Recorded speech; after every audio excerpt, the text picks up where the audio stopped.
ሰላም ጤና ይስጥልኝ የፕሮግራሜ ተከታታዮች፣ በዛሬው ፕሮግራማችን የቴሌግራም አካውንታችሁ ሀክ ቢደረግባችሁ ወይም ደግሞ ከሌላ ዲቫይስ ሎጊን አድርጋችሁት ሎጋውት ሳትሉት ብትቀሩ እንዴት አድርጋችሁ ስልካችሁን ተጠቅማችሁ ሎጋውት ማድረግ እንደምትችሉ እና ደህንነታችሁን ሰኪዩር ማድረግ እንደምትችሉ አሳያችኋለሁ። ቀጥታ ወደ ቪዲዮ እንግባ።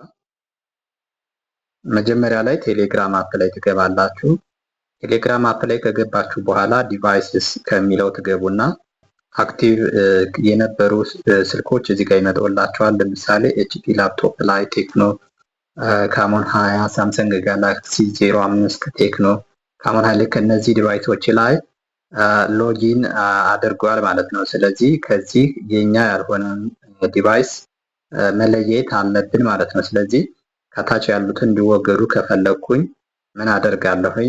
ለምሳሌ ሳምሰንግ ጋላክሲ 05 የሚለውን ማስወገድ ብፈልግ ከዚህ እንደምታዩት ክሊክ ካደረኩ በኋላ ተርሚኔት ሴሽን እለዋለሁ ማለት ነው። ተርሚኔት ሴሽን ስለው ልክ እንደዚህ አድርጎ ያስወግድልኛል ማለት ነው።